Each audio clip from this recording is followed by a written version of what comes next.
Like they didn't know like what the backstory was. You just put that up somewhere. I mean, it could be one of those things that people pay like real money for it. We didn't. Wasn't it like last year? There's some orangutan or something like that paints. Let's give this orangutan like a bunch of paint. He just makes paintings, and they're selling for hundreds of thousands of dollars. I mean,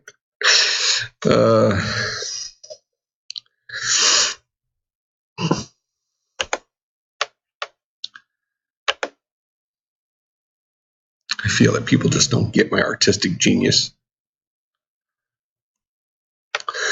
All right, so we want to. We have a space bar. What do we want to? What's supposed to toggle it right now? Oh, but we haven't written the toggle. That was the homework, right? Okay, so we want to respond to. I think we did set the two things. So let's get that done here real quick. So this is our Nora fight script, right?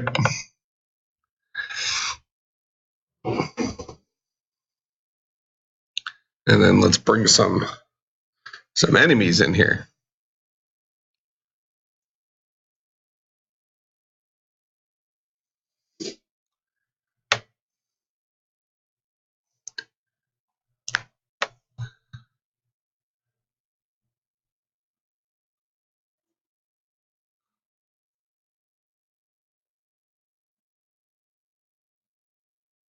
All right, so right now spacebar gets us out of there. That's just our temporary thing.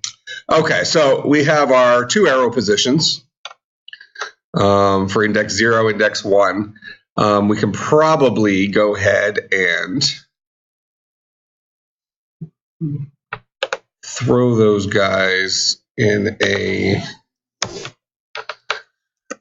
So let's do a private vector2 array called the position, called the arrow positions.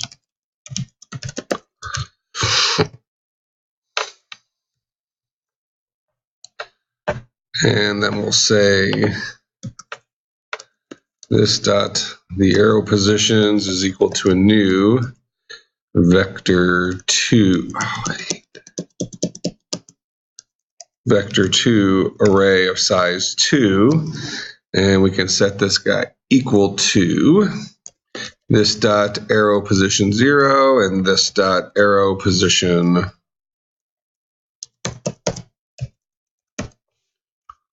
1. Is how we decided it did it.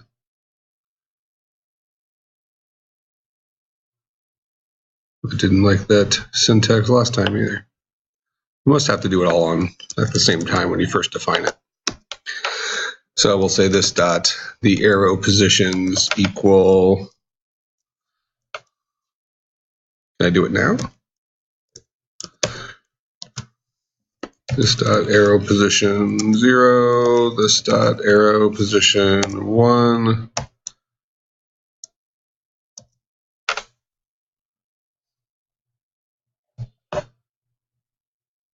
That doesn't. You must have to define.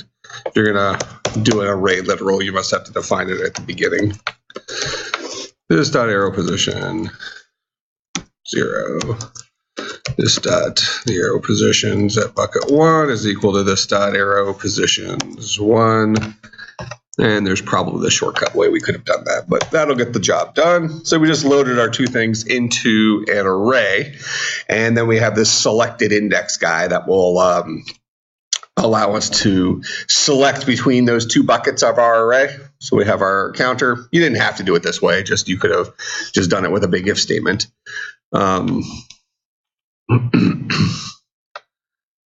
So what I'm going to do is on update, we're going to have our arrows. Now, actually, what I'm going to do is each time through update,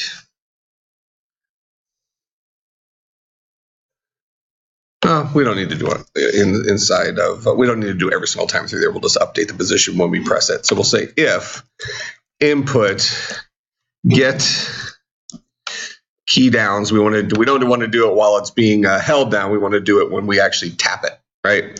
So get key down, And we're going to say key code dot down arrow.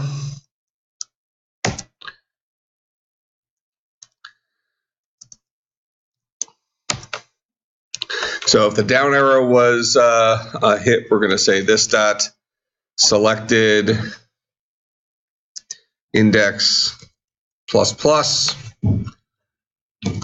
And we're going to say this dot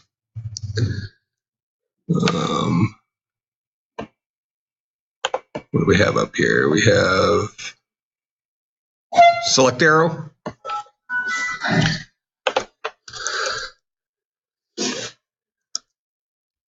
Dot transform dot position is equal to this dot the arrow positions at bucket this dot selected index mod 2. This should give us a 0 or a 1. But there is one interesting limitation this will give us. What's the, if I implement it this way, what is the limitation this guy will, actually, it'll still work, but what might be, no, it won't. What happened to a negative number? I actually think it will work, but it's at least a limitation that we'll need to consider. Well, we probably won't need to consider, but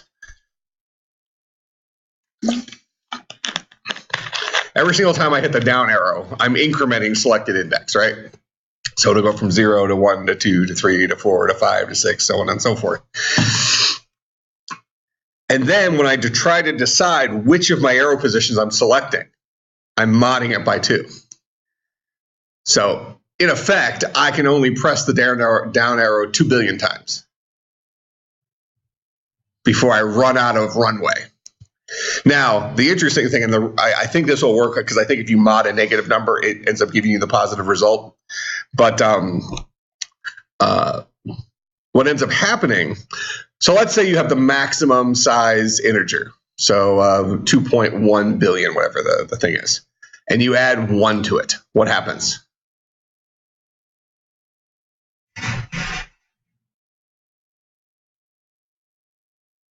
Is it an error?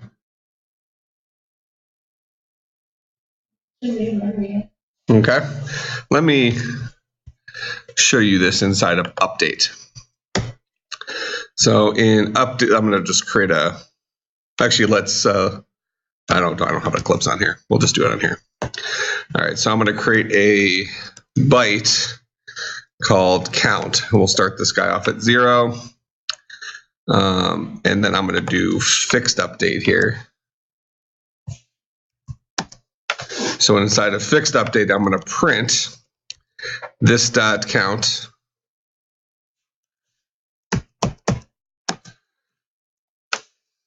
All right, we'll take the shortcut. We'll do the plus plus there, even though I say never do that. That'll add 1 to count, but after I've used the value of count. So this should print out a 0, then a 1, then a 2, then a 3. And what's the biggest byte that we get? What's the largest byte value we have? Bytes are signed 8-bit integers. So it's 2 to the 7th. So this will give me a value of 127 as the largest. So when I add 1 to 127, so you said memory error, right? Okay, it's actually going to give us negative 128. Because of the way, when you take the 325 class computer architecture, the way that negative numbers are represented is in this thing called 2's complement. And what ends up happening is that it ends up mapping to the largest negative number. And then we count up from there, I guess. So let's just see this in action real quick.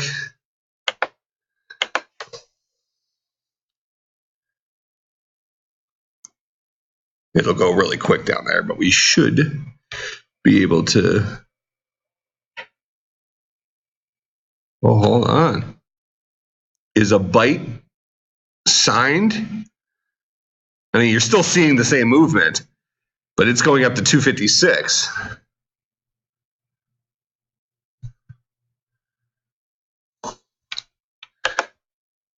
So do I need to specifically define it as an unsigned or a signed byte? Or is it an S byte maybe?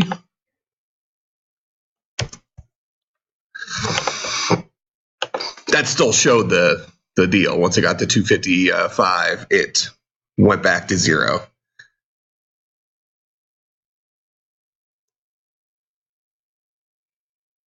Yeah, there we go. You see the number down there? It goes to negative. So just an interesting dealio. It is interesting though. I didn't realize that in C# they separated that the default byte was unsigned. So 0 to 255. You need an S byte to give you the signed. Whatever. All the same crap. So in any case, our limitation is, well, actually presuming that ints work the same way, we do get 4 billion, but then it will zero back around, so it'll definitely keep working. So this will work in perpetuity. But it is still an interesting thing to consider that do I run out of runway at 4 billion down presses? Which most of us maybe wouldn't be able to get, but I guarantee Mr. Gonzalez would. Just bangs on the keyboard when he is messed up. All right, so down arrow, we'll go ahead and we'll increment the selected index. Now, really, if we hit the down arrow or the up arrow, do we want to increment the selected index?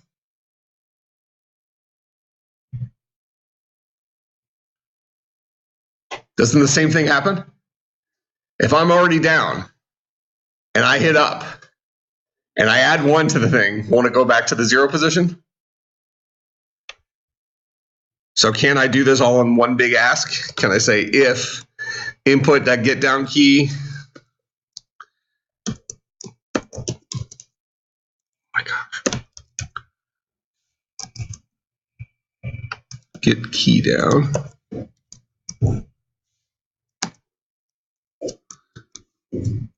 key code dot up arrow,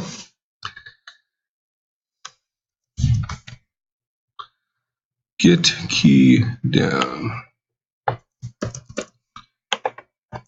So if I press the down key or I press the up key, increment selected index and move the arrow.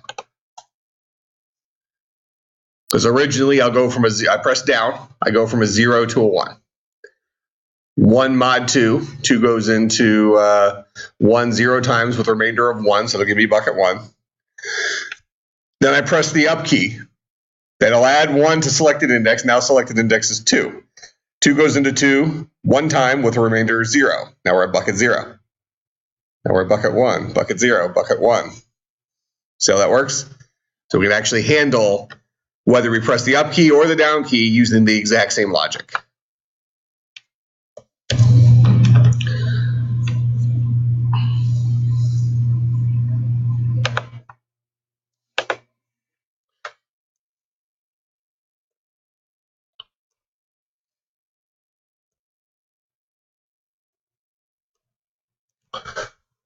Unassigned reference. Oh, I haven't selected the arrow in the scene yet. So here is,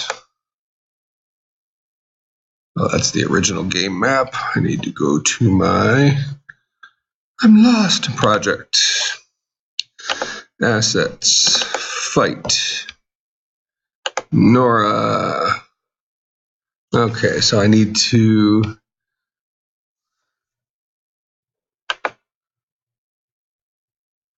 give it select arrow. What do I have the select box for? Was that when we were going a different direction? Oh, when we were going to show it or not, right? Select box, okay. So that is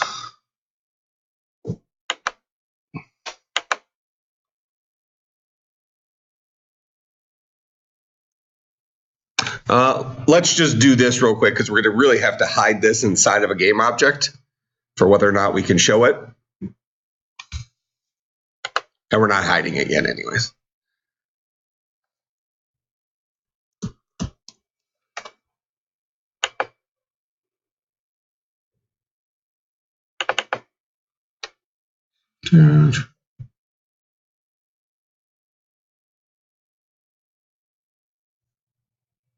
This dot selected index. That's a 0. The arrow positions are set here. So what was it complaining about?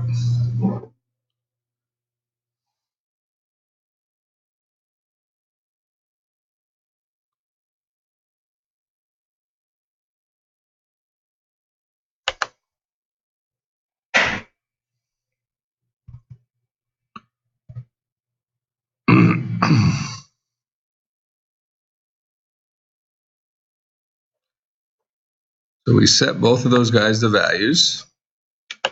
Then we created our new array. We filled the array up with stuff.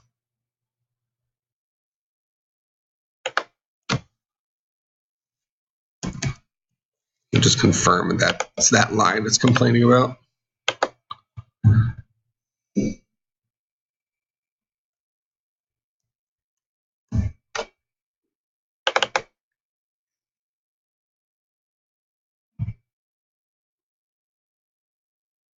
Oh, so it's scene1 container. Oh, I need to make sure we're starting on the first scene, because that scene1 container doesn't actually get set until we leave scene1.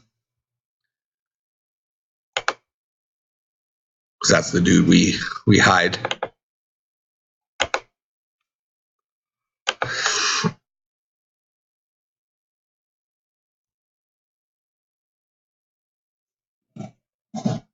So right there is when that core scene1 container gets set. Okay, so no more errors, which means it is this line that it's not happy about. This dot select arrow, and that is that game object, which I have set.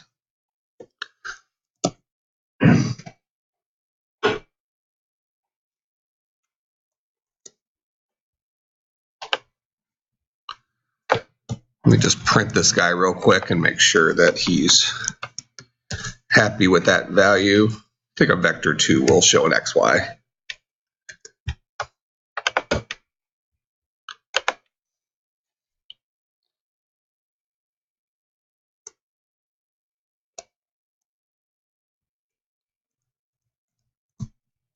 Okay, well, it's working now.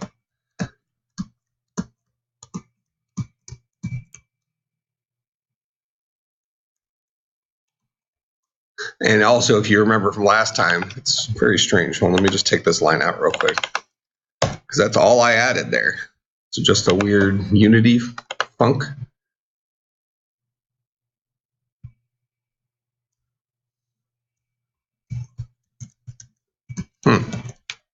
I guess whatever.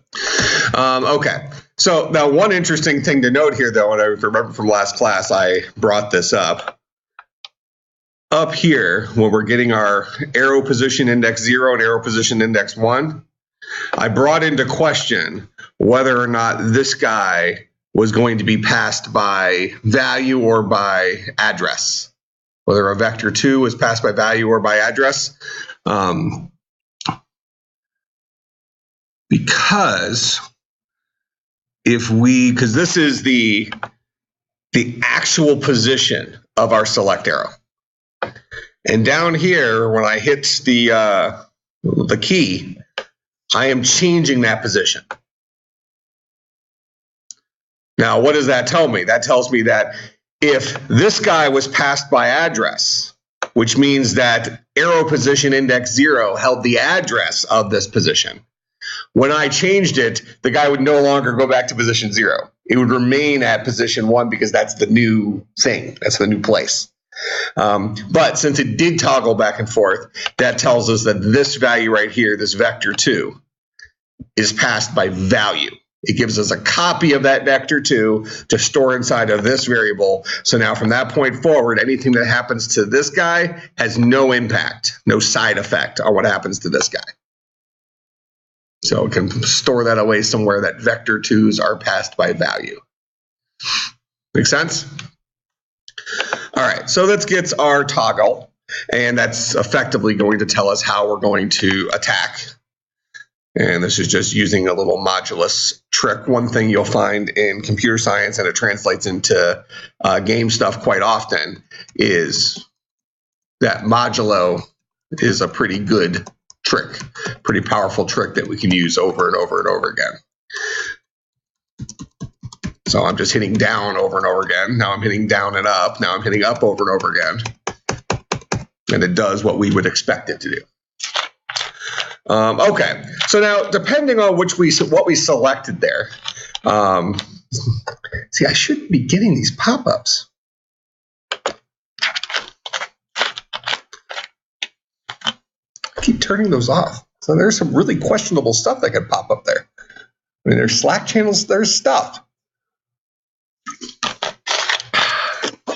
All right, so in any case, when we come into this scene, if we think about how Final Fantasy worked, if you remember, we have like kind of a monster over here, and we get to decide who's going to go first. And I think last time we mentioned that maybe we just assume that Nora always gets to attack first. So we're going to choose Ninja or Tase. You know, so this is kind of our melee attack. This is our magic attack, but Nora is a little bit street. So we're going to, do we just find ninjas on the street? Probably. Yeah, it's at least in Detroit, probably. All right, so in any case, when Nora attacks, she's going to bounce forward. That's kind of what happens in Final Fantasy. If we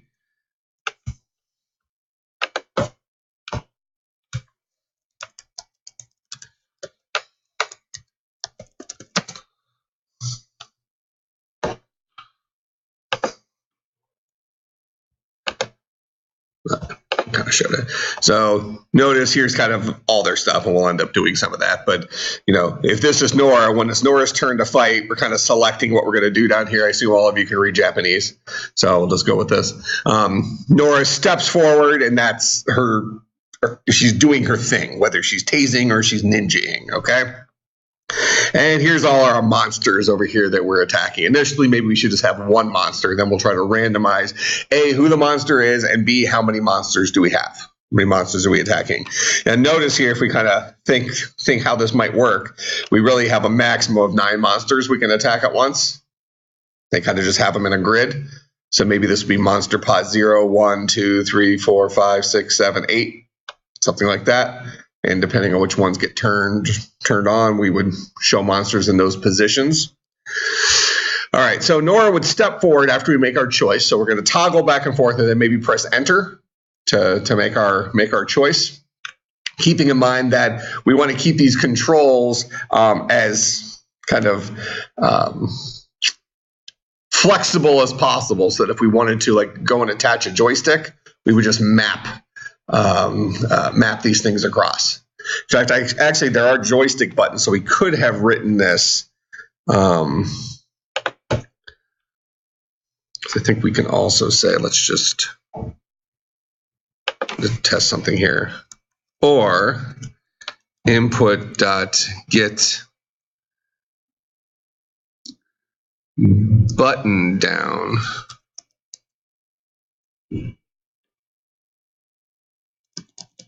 I don't think we can get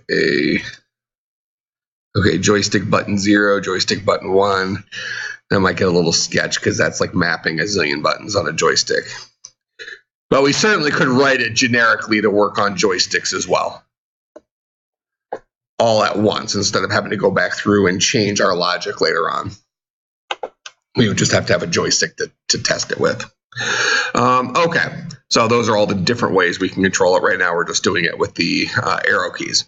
All right, so now we want to go ahead and we want to respond to a pressing enter. That means we're locking in our attack.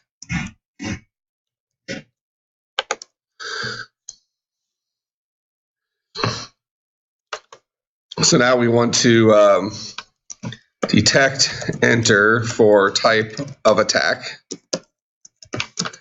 So if input.get key down key code dot keypad enter, Is there a return? There's a return. Wonder which of those is which. Let's find out.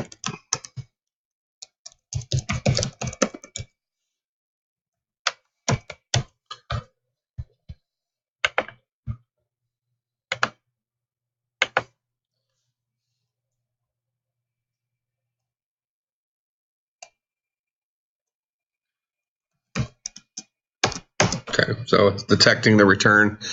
I wonder if it would also detect the enter, just out of curiosity. I wonder if both of those guys enter to the same thing. Keypad a lot of times is the guy over here on the right if you have the numpad. So let's see if it maps to that instead of the normal enter key. Okay, not through the normal enter key, is the enter key on the keypad. So that's the difference between those two. So we want dot return. All right, so when we press return, that's when we want to lock in our choice. And that's also maybe when we turn off our menu system. All right, so now let's go ahead and get that menu system set up. So we'll go to our fight scene.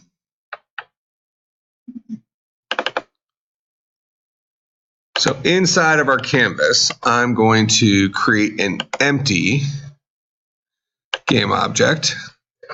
And we're going to call this guy fight menu. And then I'm going to move our 3 things inside of there.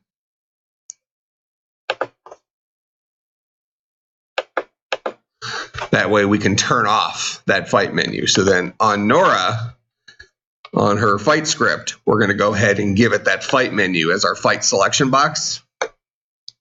So when we press enter, we'll go ahead and hide that. So we already had the variable there, the public variable for receiving that. So we just threw all that inside of game object. Now we'll just, what was it, set enabled? So when we press return, we will do this dot. What's the name of the guy up here? Fight select box.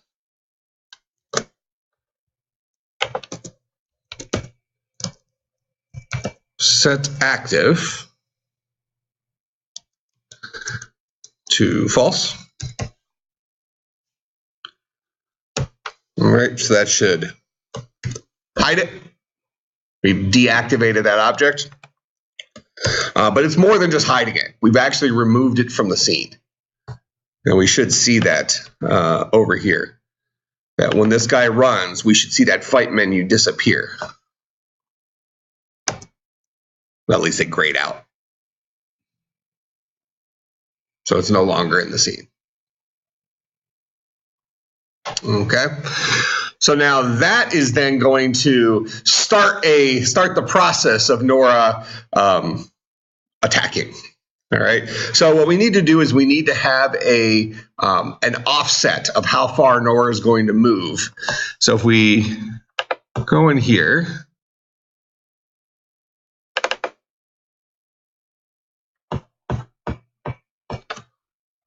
all right. So there's Nora. And let's do the movement version of Nora. So right now, Nora's position is at, I'm going to kind of flatten these out a little bit. So we're going to put her at 8-2. And let's see if we do it at 7. That's 8. That's 7. That was a box forward, right? Yep, so you can see we can do it. It gives you a little grid. So this would be 7, this would be 6. So let's actually have her jump of an X minus 2 to move into her fight position. So we'll have a Nora start position, we'll have a Nora fight position.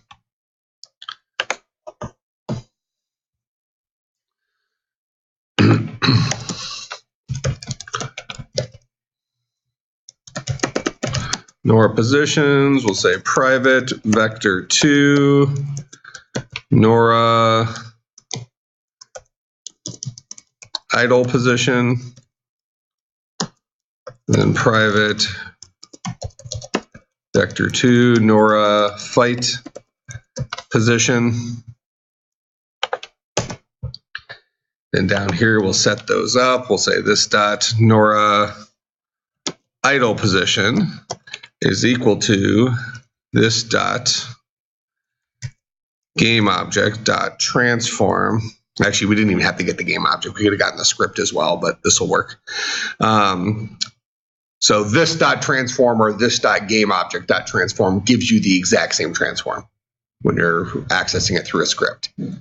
Because a script is a game object, and it's a child of the our actual Nora game object, the sprite. So it's a child of it as one of the components. So as Nora moves, so does the script's invisible position.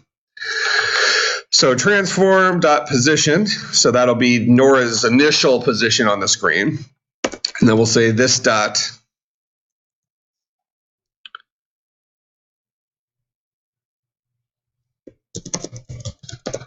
Nora fight position is equal to this dot Nora idle position. So we'll start off like that. We can actually subtract from that a vector 2. So we can say minus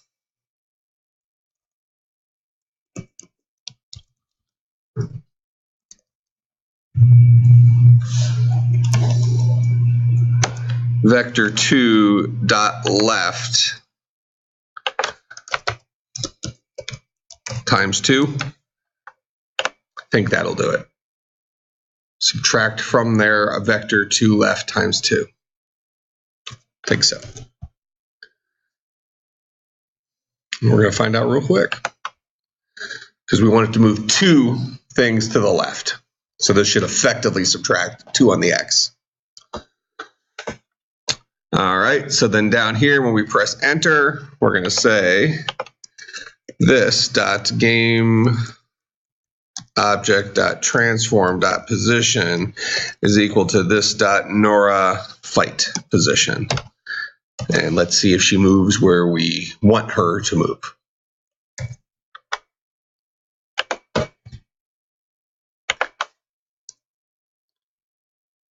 All right, so we make our choice.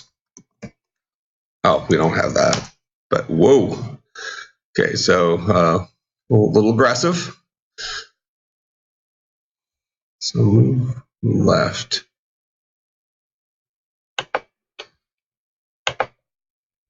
Do we not do the minus in this case?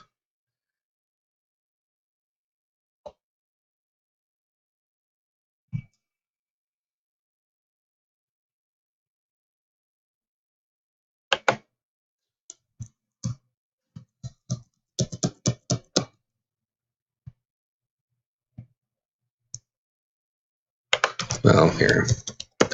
Vector 2 offset is equal to a new vector 2, and we're going to make this guy, it's going to be an x of -2, a y of 0. And then we'll say Nora idle position minus offset. That should give us what we actually want.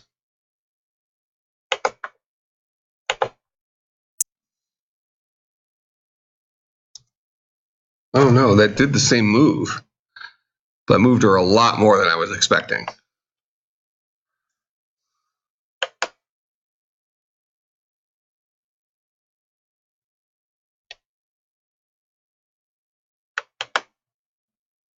Why is that?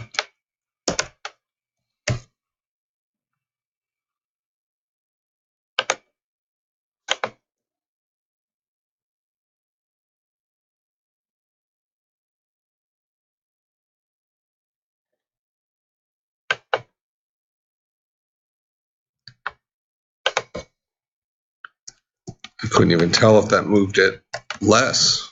Let's do -0.1.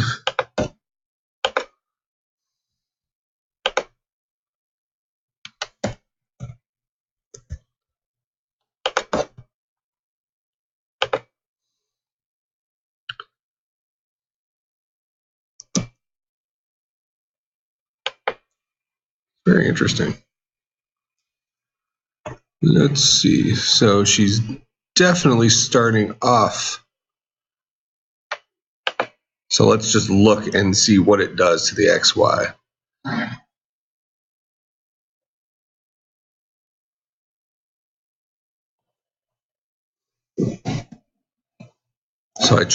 So it moved Nora's position is now 0, 0. We really want her position to be 6, 2.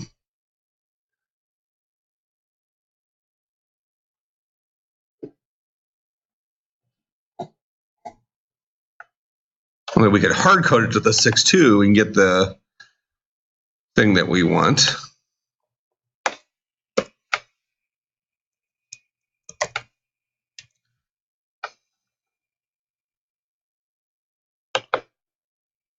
Just steal this guy here.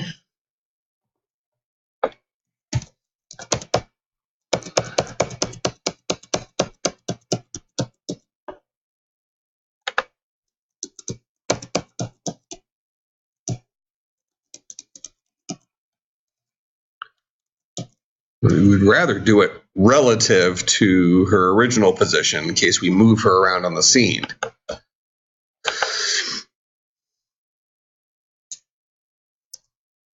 Oh, it's still doing that.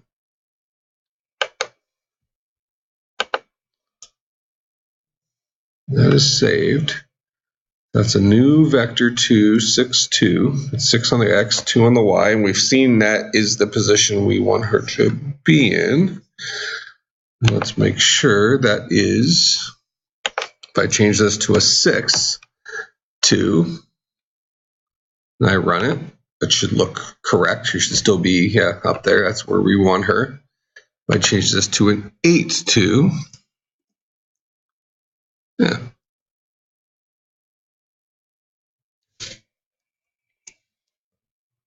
Yeah, that's the move we want.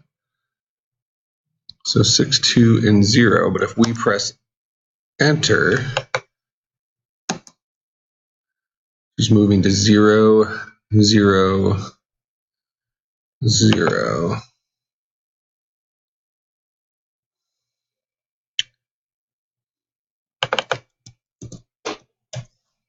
Let's see if that is the issue. Perhaps I lied to you about game object and the transform.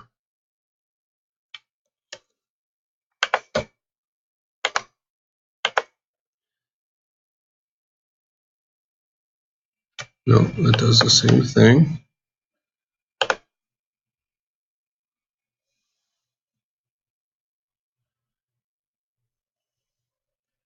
Nora fight position. Let's just set it to 6, 2 directly down here.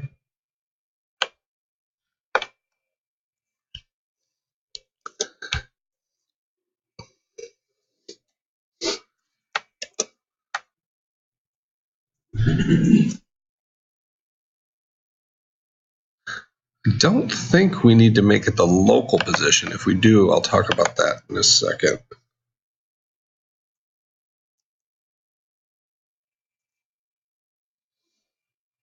All right, I think she moved more correctly that time. Yeah, she's at 6, 2 now.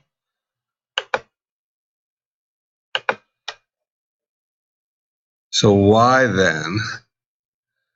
Nora fight position is a vector 2. And I set it equal to a new vector 2, 6, 2. Down here, if I set it directly to a new position 6, 2, it works. If I set it to this dot Nora fight position, which should be 6, 2,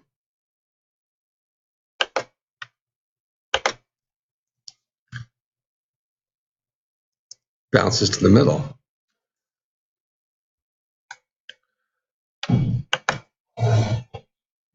Why is that?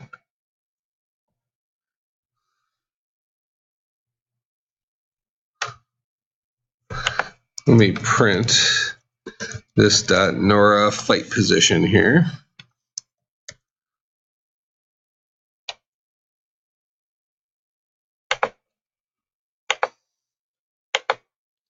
See if it says 6.2. No, it doesn't. It says 0, 0. And is that because we start off at main? Is it because we had an error set in there from core and it didn't actually get to that line? Yep. That was the problem. Which means that we should be able to then up here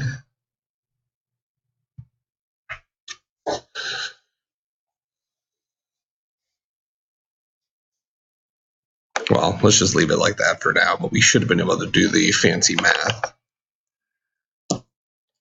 So this is Nora's fight position. So the whole issue was that, what was the thing that core.scene1 container, if that guy does not get set, and let's go to core here. Here's scene1 container.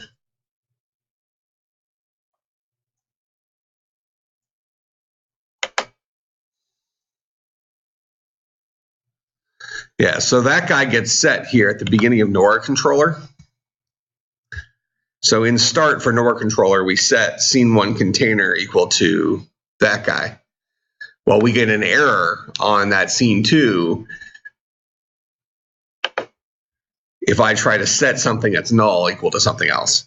So I guess to protect myself from that, I can do something like core.scene1 container not equal to null. As long as I have one of those guys, this is going to hurt performance slightly, but it's only we only hit this logic once. That will then allow us to start our run from that fight scene.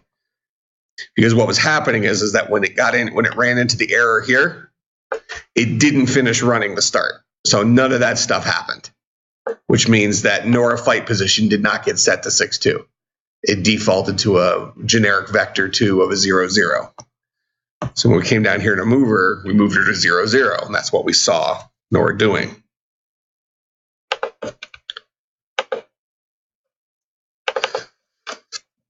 So I should be able to start from fight now and can move Nora to the right because we don't have that error that's happening now. Okay. Now, what is interesting is right now we don't have any, well, we can see it here in a second. If I don't turn off the fight selection box, then we have a relativistic position to see Nora actually step forward. In theory, we see that.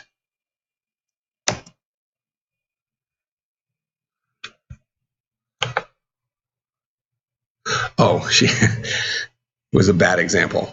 So Nora did step forward. We see her at 6.2 now. Yet we didn't see the text move at all. So we were hoping to have her look at a relativistic position. Why didn't it look like she moved relative to the text?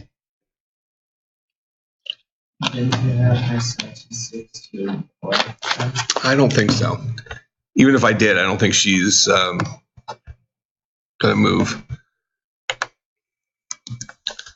I did. You're right. But I still suspect she's not going to move. Oh, no, she does. Here's the answer I was hoping for. Oh, I guess that makes sense. So this has to do with the canvas. We talked last time that the special canvas thing just always lays in the back of your screen. Since the main camera is not attached to Nora, if it was attached to Nora, we wouldn't have been able to see a difference because the canvas always stays centered on the camera. That way, no matter where so the canvas is something like where you can put like your score and that kind of stuff, so you don't have to constantly move that stuff around the screen with you. It's just always centered on the camera. All right, so in fact, I think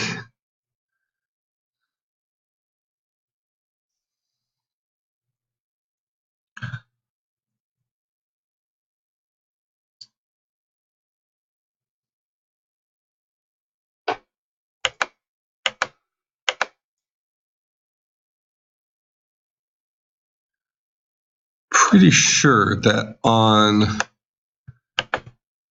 something, if you have a scene that has more than one camera in it, you can choose which camera the canvas should be attached to, but I don't see where that is in here. It's possible that's something that's only when you're dealing with a 3D scene. I'm not positive. But in any case, the camera always stays centered on the scene. That's why we, if the camera was off of Nora, we wouldn't see the text moving. All right, but we do need, if we're going to have this move, we do need to have kind of an enemy that Nora is going to be attacking sitting over here. We maybe need to have kind of an enemy box type thing. So let's look at our canvas here, and let's see what else we can add. So we're going to create a new UI object.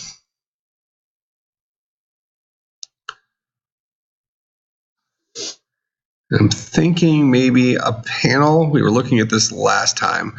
What we want to do is we want to create something pretty similar to what we're looking at here, where we have various things that are set up. That way we have some relativistic positions we're moving within.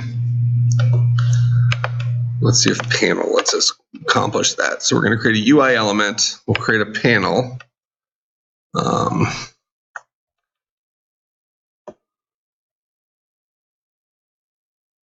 This doesn't really seem to give us, so it seems to take up the whole back screen. So then it seems like we might have to do this as a game object, which is fine. So let's go ahead and find a sprite for that.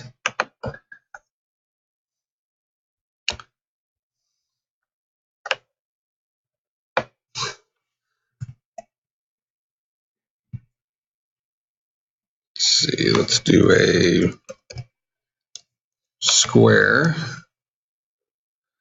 under image. Now, this looks good enough. Oh, good. And it's got a invisible background.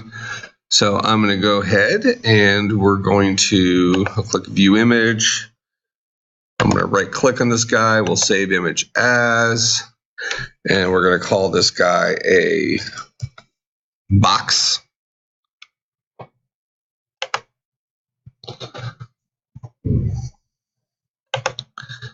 I'll come into my assets. I'll go to images. We're going to import new asset. Here's our box. I'm going to go ahead and throw that on our scene here. We'll move it into position.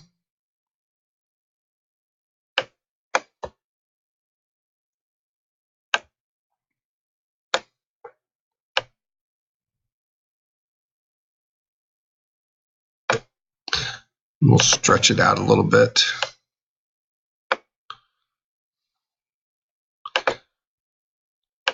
Probably not the best way to handle this since it's giving us some deviation on there, but good enough for government work. Okay. Oh, perfect. Let's do it again, but more better this time. Since I still had the game running, well, we'll try to do it most bestest this time.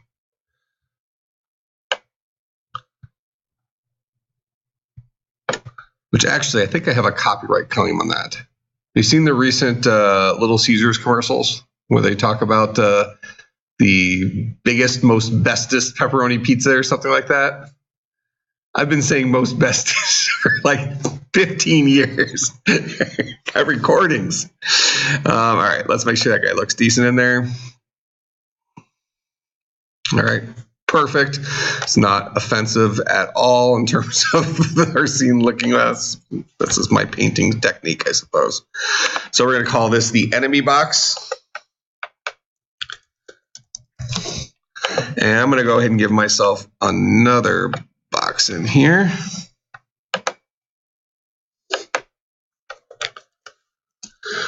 Call this the player box.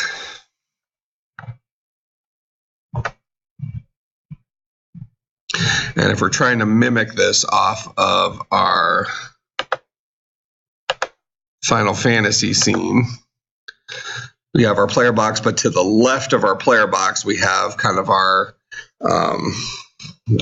information about our players.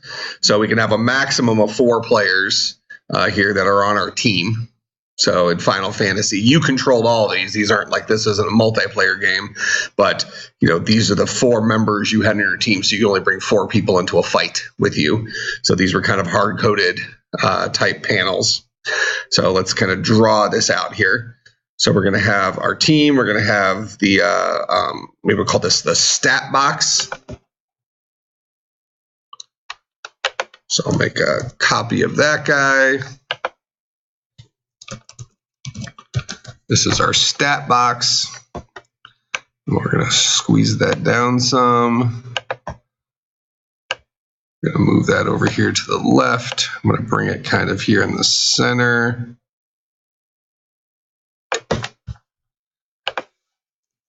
Y of 0. That way I can stretch it and it'll just fill that area. Is there anything below there over here? Nope, that pretty much took up the whole area.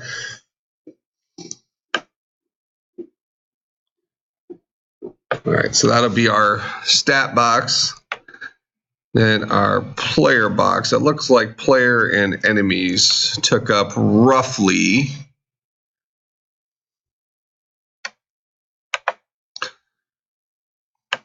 two-thirds of the scene.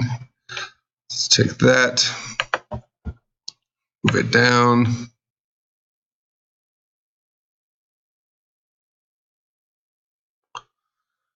All right, and that has we'll just make it 1.5 for the size. And we'll put it at position 1.5 on the Y. We're going to make this guy 1.5 on the size and put it at position 1.5. All right, so those guys now have the same height. And it looks like we could stretch this some. It looks like the enemy came over more than halfway.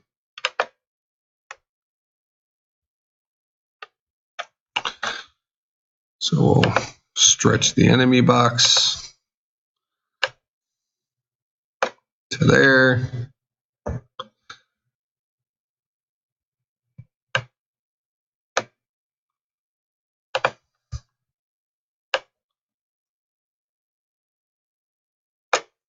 Call that good. And we have no idea. Well, we know what this box is. Yeah, I think this is the enemy. Here, do we have an English version of this? There we go. We needed a translation. All right, so this is our box down here that tells us, click something. So this is our box down here that tells us what we're doing. So we have only 2 options in there. And then here's who the enemies are. So this is the type of enemy that's an imp. I want to say if you had because sometimes you'll have more than one kind of enemy. I assume it lists them all in here. I'm not sure. Let's not worry about that right now. But we will give ourselves our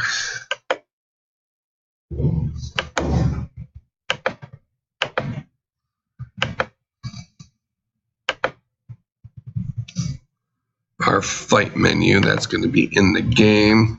It looks like it's in a reasonable enough place for us. The way they had it implemented, they had it in their own box down here. We probably can actually put the box down there so we would see it.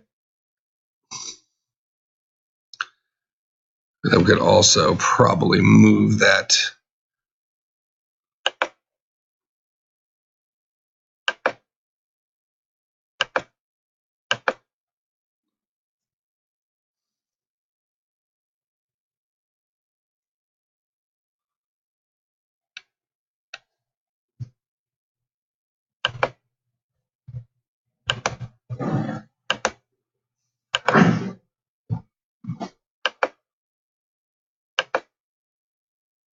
In the game, can I not move this stuff from here? All right, that allows me to move it, but I really wanted to drag it.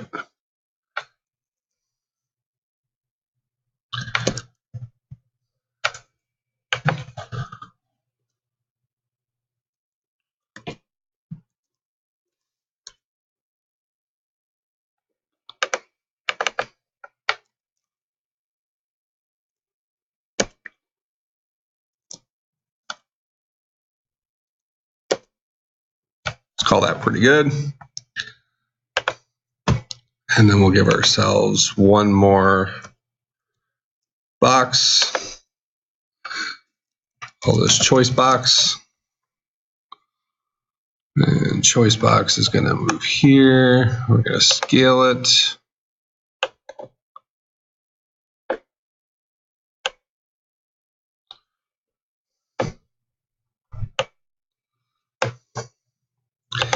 Position this down here. All right, so this has a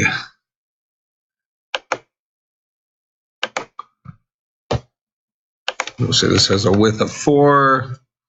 Oh, it's actually a width of 1 and an x of 4. 4 full width. Okay. Let's see what that looks like. Perfect. All right, now we just need to position Nora inside of our box over here. And then it's going to become more important that we have her fight position be an offset of that. So there's Nora, and when she steps forward, we want her to probably go to 3.5 maybe.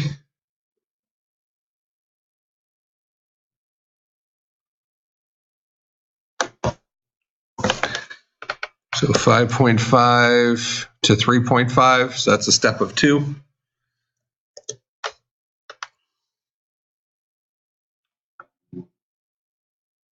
So we'll come back into our script here.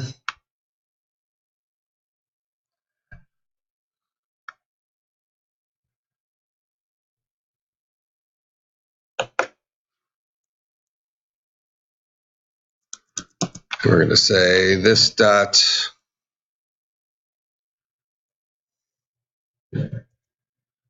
Nora idle position minus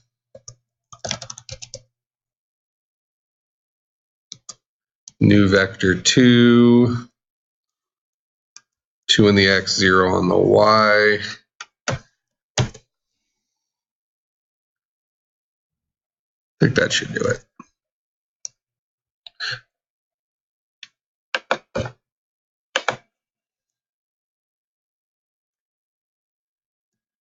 Yeah. So now we're offsetting from her original position. Now, I really think that this should allow me to say this. So minus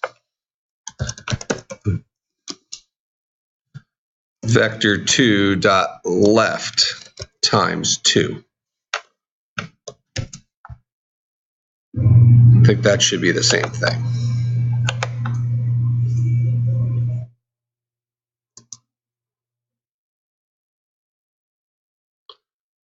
She appeared to move the correct distance.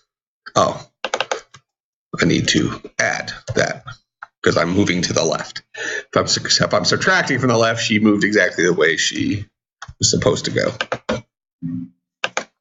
Now she should move in the right position. There we go.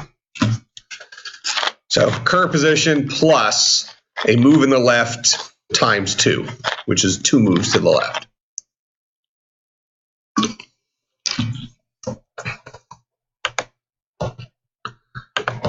Right, so the vector math we used initially was reasonable, just we had that bug, so we weren't getting our original positions. So nothing here was actually getting set. All right, so does this vector math stuff make reasonable sense? So this would be stuff you would learn like in a linear. Do we take linear algebra here? Yeah, so it would be a linear algebra, matrix multiplication type stuff, except we don't have to do the matrix multiplication. We just have to know which matrix multiplication we want to do. Who in here has had linear algebra? Doesn't all that matrix stuff kind of like, it's like boring, right? For a while, yeah. Yeah, I mean, like you originally learned the trick, like I got to multiply this guy by this guy, and then all of a sudden it's like, why am I doing this? Yeah, just put it into a computer program. Yeah, exactly. Although when I originally had linear algebra, I think the way I learned it, like practiced it, was I wrote a program to do the matrix, you know, like to teach you how to do it, right? So here's the tricks, and you write a piece of software that does it for you. Then by writing the software, you actually learn the thing. Something like that.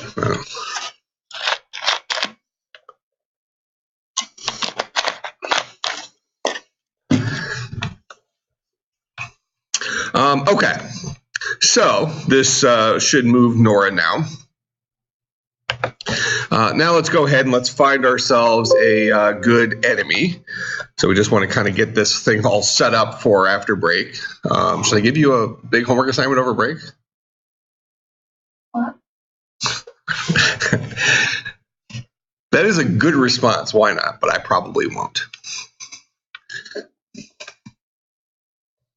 But if you want to work ahead and start coming up with your list of enemies and stuff like that, you can. All right, so who should Nora be fighting here?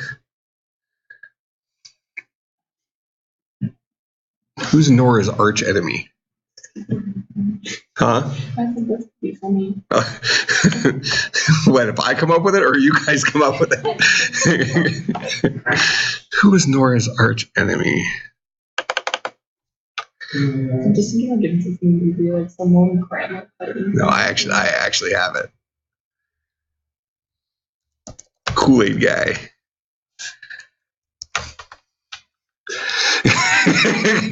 So we got to find a good one of him. Is that his archman? Oh yeah. That's a good. He's a good enemy, isn't he? Does anybody have a better enemy than that?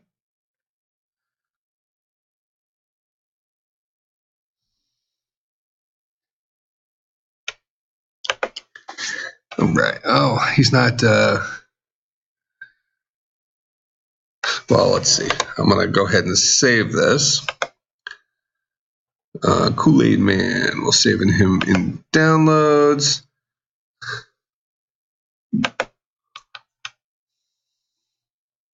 Now I want to open this. I'm going to see what he opens in. Paint 3D, maybe. Paint. Let's do Paint. So I want to give him a transparent background. On the Mac side, we use, it's under the tools here.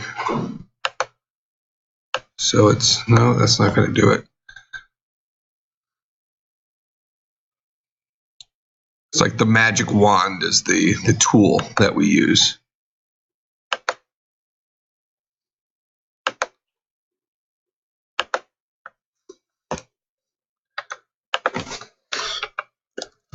Windows, transparent.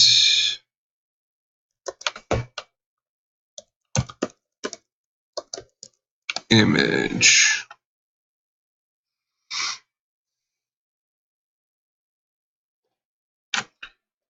Paint, set transparent background.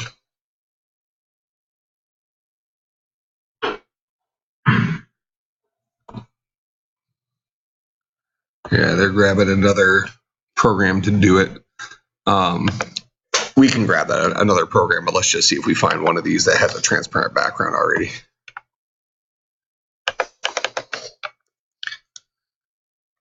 You can certainly do it with like Photoshop.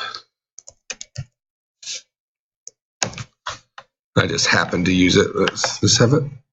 There it is. It doesn't say, oh yeah. Oh, yeah. We got it. Perfect. All right. Kool-Aid man with gun. That's a gift, though. That's weird.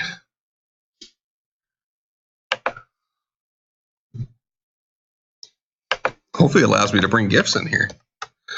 Port new asset. Downloads. Kool-Aid man with gun.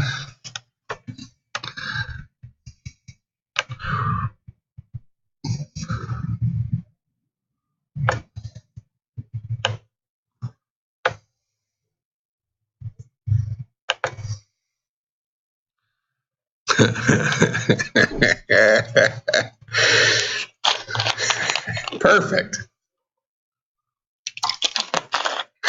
We have to get some audio in this. Oh, yeah. All right, so let's see. So we need Kool-Aid Man audio clip. Kool-Aid Man audio.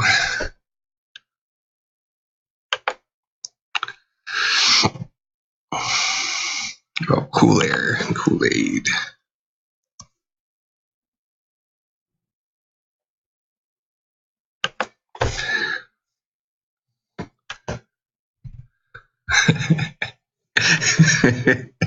It's so good. Oh, yeah. Oh, yeah. I think this is like some creepy guy doing all those. I don't think that's like the actual real deal. Oh, yeah. That might be.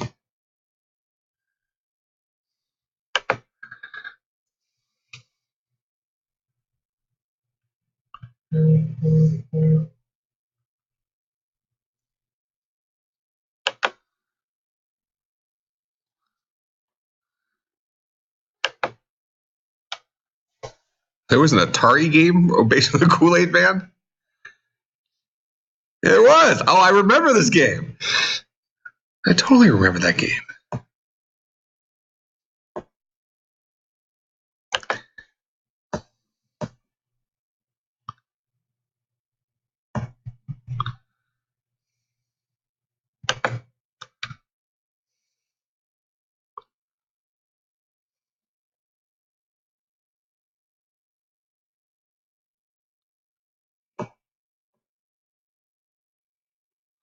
All right. Oh, we're out of time.